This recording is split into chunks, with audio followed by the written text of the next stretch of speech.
Você já se perguntou o que é necessário para que alguém, considerado bondoso, justo, até mesmo exemplar, se perca no caminho?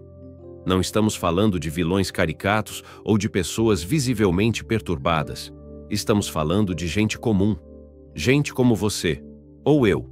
Essa reflexão se baseia em um conceito psicológico, o efeito Lúcifer, desenvolvido pelo psicólogo Philip Zimbardo, famoso pelo experimento da prisão de Stanford. Ele explora como pessoas comuns, sob certas circunstâncias sociais e psicológicas, podem cometer atos de crueldade.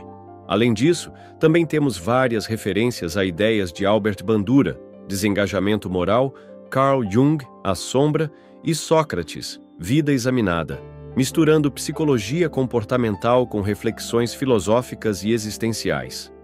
Capítulo 1. A Sombra dos Justos. A história humana está cheia de atos de crueldade cometidos não por monstros, mas por cidadãos obedientes, vizinhos cordiais, pessoas respeitadas em suas comunidades. O que leva alguém assim a cruzar a linha? Essa é a pergunta inquietante que Philip Zimbardo decidiu explorar quando criou o conceito de efeito Lúcifer, inspirado no famoso experimento da prisão de Stanford. Zimbardo selecionou estudantes saudáveis e mentalmente estáveis. Alguns seriam guardas, outros prisioneiros. Em poucos dias, os papéis fictícios se tornaram reais. Os guardas passaram a agir com autoritarismo, abuso e sadismo, sem que tivessem recebido qualquer ordem direta. A simples mudança de contexto foi o suficiente para despertar neles algo sombrio. E esse é o ponto crucial. Não é o mal que mora nas pessoas, é o ambiente que pode despertá-lo. Mas Stanford não foi o único experimento a revelar isso. Na década de 1960, o psicólogo Stanley Milgram realizou um teste ainda mais perturbador.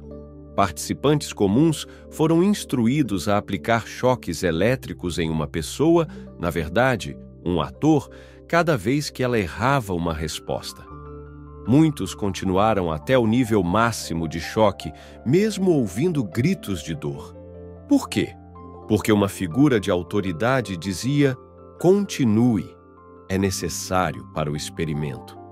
A autoridade transforma o senso comum em exceção, e o medo de contrariá-la silencia o julgamento individual. Agora pense, quantas vezes você já fez algo apenas porque foi mandado? Quantas vezes se calou diante do erro, não porque concordava, mas porque parecia mais seguro não se opor?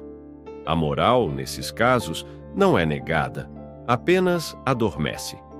O que Zimbardo e Milgram revelaram não foi uma falha no caráter de alguns indivíduos, mas um padrão psicológico universal, a tendência humana de se adaptar ao papel que o ambiente oferece, mesmo que ele contradiga os próprios valores. Mas há algo ainda mais perturbador. Esse desvio de conduta raramente acontece de forma abrupta. Ele se infiltra lentamente. Começa com pequenas concessões, uma escolha silenciosa aqui, uma omissão ali. E quando menos se percebe, a linha que separa o justo do injustificável já foi cruzada. A sombra não surge de uma vez. Ela cresce à medida que ignoramos o desconforto, nos acostumamos com o absurdo e delegamos o pensar a outros. É por isso que este capítulo não é sobre eles, é sobre nós. No fim das contas, a pergunta não é como eles puderam. É, será que eu também poderia? Capítulo 2. A anatomia da obediência. Obedecer parece algo inofensivo. Aprendemos desde cedo que seguir regras é sinal de civilidade, respeito e ordem. Mas e quando a ordem recebida contraria a ética? E quando a obediência se torna um instrumento de destruição? O mal, na maioria das vezes, não entra em cena com um estrondo. Ele se infiltra pelas frestas do comportamento previsível, aquele que segue normas sem questionamento, e é aí que mora o perigo. Quando deixamos de refletir sobre o que estamos fazendo, porque alguém com autoridade disse para continuar, entregamos nossa bússola moral de bandeja. Zimbardo deixou claro: as estruturas sociais moldam o comportamento tanto quanto as intenções individuais. Quando uma pessoa comum assume um papel de poder dentro de um sistema que desumaniza ou oprime, ela não precisa ser má para agir com crueldade, basta ser passiva. A desumanização é um dos mecanismos mais sutis e potentes nesse processo.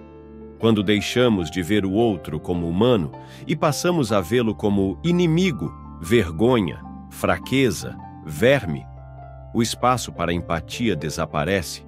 Com isso, machucar o outro se torna uma tarefa técnica, não mais emocional. O dano se torna justificável, quase automático. Essa técnica, infelizmente, não é novidade.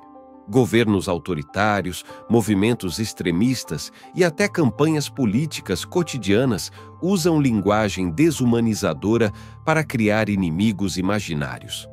O nós contra eles transforma a divergência em ameaça. E quando se acredita estar combatendo uma ameaça, todo tipo de violência se torna justificável. Isso nos leva a outro ponto crucial: os papéis que desempenhamos.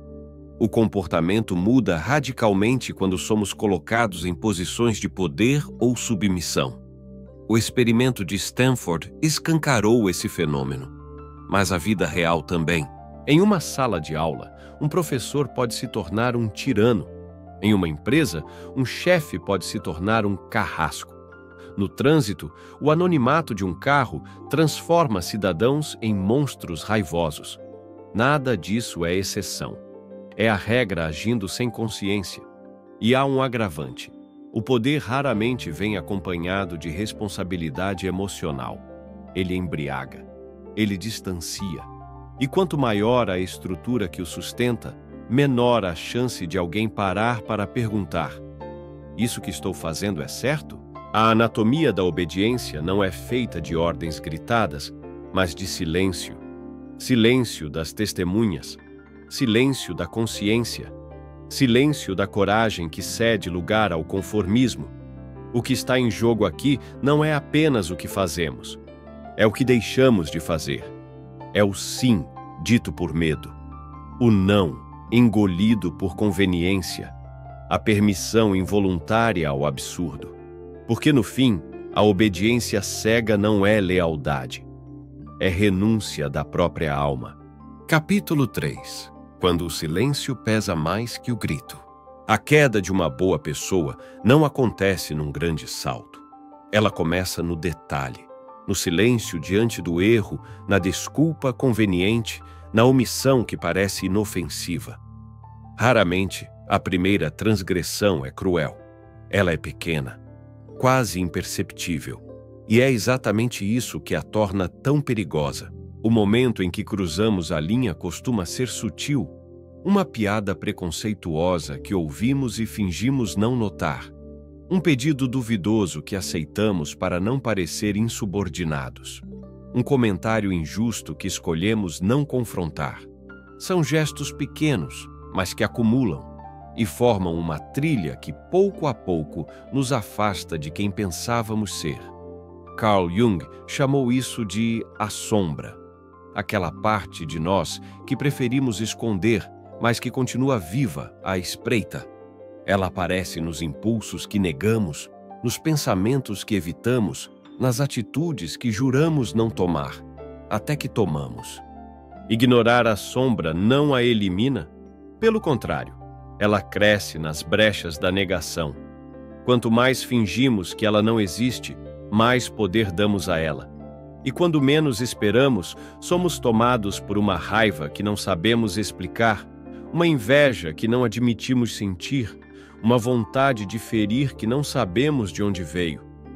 É aí que o efeito Lúcifer encontra terreno fértil, não em monstros, mas em pessoas que dia após dia fizeram pequenas concessões à própria consciência. Pessoas que deixaram de questionar a si mesmas e passaram a viver no piloto automático da conveniência. Mas esse processo não é apenas individual, ele é coletivo. Quando a maioria se cala, o errado se normaliza. Quando ninguém questiona, o injusto ganha status de rotina. E quando o medo de ser diferente supera a vontade de fazer o certo, a corrupção moral vira cultura. Essa é a diferença entre um momento e um movimento. O momento é a escolha isolada. O movimento é o acúmulo de silêncios que juntos criam um sistema. Um sistema onde o erro é permitido e a verdade é desconfortável demais para ser dita.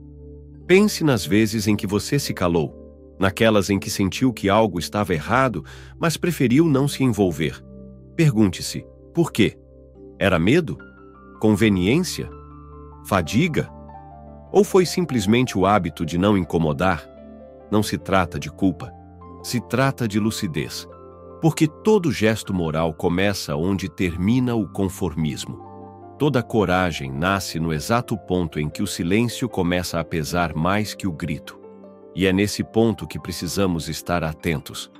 Não para nos culparmos pelas falhas passadas, mas para reconhecer que a linha é sempre mais próxima do que parece. Capítulo 4. Coragem moral. A força de permanecer humano. Diante do erro generalizado, é fácil achar que a única opção é se calar, que é mais seguro seguir o fluxo do que nadar contra ele. Mas é exatamente nesses momentos que nasce a diferença entre quem observa e quem age. Coragem moral não é ausência de medo, é a decisão de se manter íntegro mesmo quando tudo ao redor empurra na direção contrária.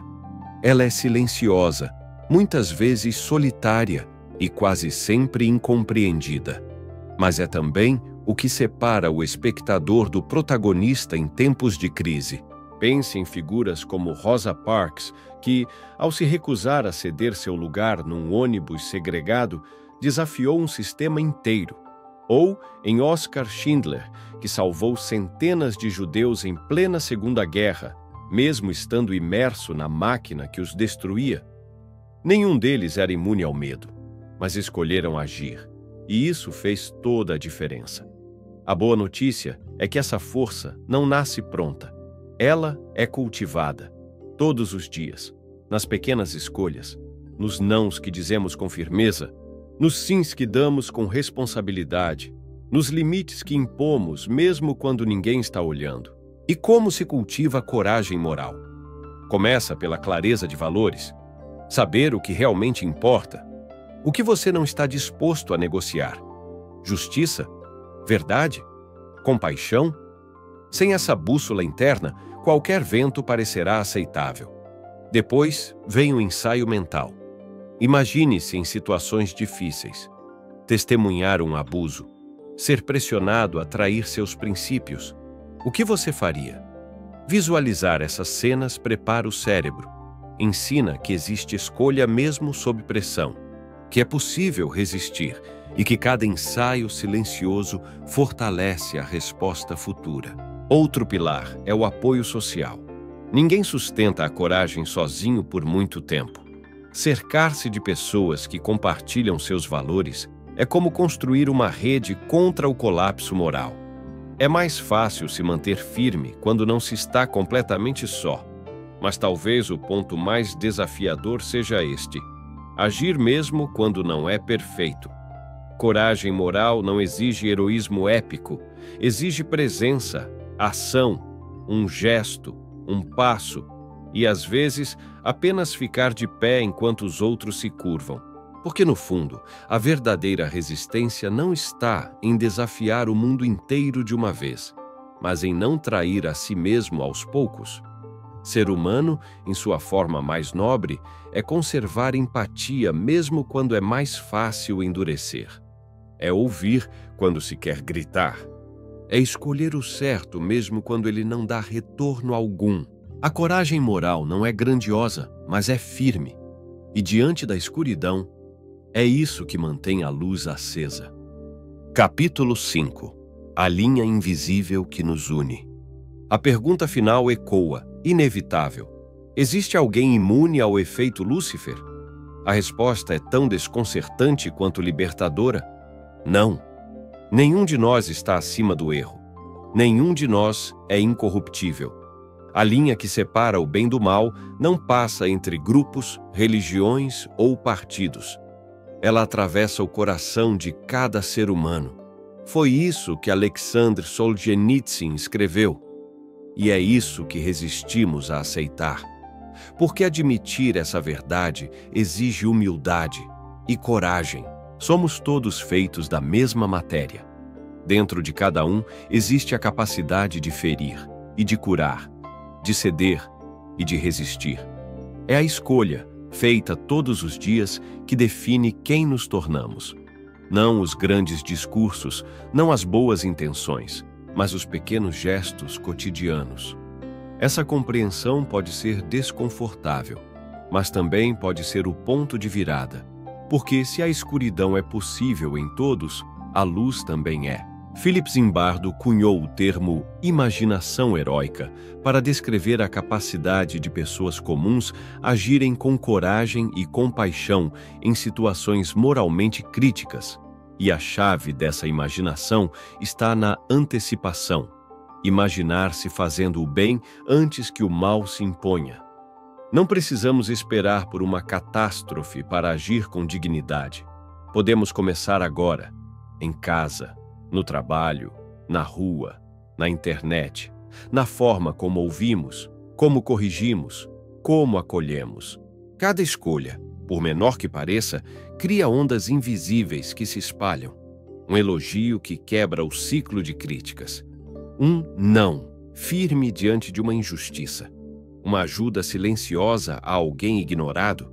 Pequenos atos, repetidos, têm o poder de redesenhar o mundo. Mas é preciso resiliência, porque resistir muitas vezes cansa. Questionar o sistema é solitário. Manter a empatia diante da frieza desgasta. E, inevitavelmente, vamos falhar. Vamos ceder. Vamos errar. E tudo bem. O erro não nos define. A permanência nele, sim. Por isso, também é preciso aprender o poder do auto-perdão. Reconhecer falhas, assumir a responsabilidade e escolher fazer diferente. Não para apagar o que passou, mas para impedir que se repita. A transformação real não vem de perfeição, vem de consciência. Consciência de que somos agentes morais num mundo que muitas vezes premia a indiferença. Consciência de que nosso silêncio valida o que rejeitamos. Consciência de que ser bom não é uma identidade, é uma prática. E assim, voltamos ao começo. Por que pessoas boas fazem coisas ruins? Porque são humanas, mas também por isso podem escolher fazer o bem. A verdadeira força está em quem reconhece sua escuridão e ainda assim escolhe a luz. E talvez seja essa a definição mais corajosa de humanidade. Não negar a sombra, mas decidir que ela não será o que nos guia. Conclusão final. Você não precisa ser perfeito, nem herói, nem mártir, mas precisa estar acordado, porque o mal que atravessa o mundo não começa com gritos, começa com silêncios, com deixa pra lá, com o medo disfarçado de neutralidade. O efeito Lúcifer não escolhe os piores. Ele se infiltra nos distraídos, nos que seguem sem questionar, nos que aceitam sem sentir, nos que se calam porque parece mais fácil. Mas agora você sabe. E saber transforma. Saber coloca uma luz onde antes havia apenas hábito. E com essa luz vem uma escolha. Você pode ser mais do que um reflexo do ambiente. Pode ser quem interrompe o ciclo, quem observa e age. Quem se recusa a compactuar, mesmo em silêncio. Não importa onde você está, na sua família, no seu trabalho, na internet. Você tem influência, mesmo que pequena, mesmo que invisível aos outros. O mundo ao seu redor é moldado pelas suas ações ou pela sua ausência. Escolha ser presença.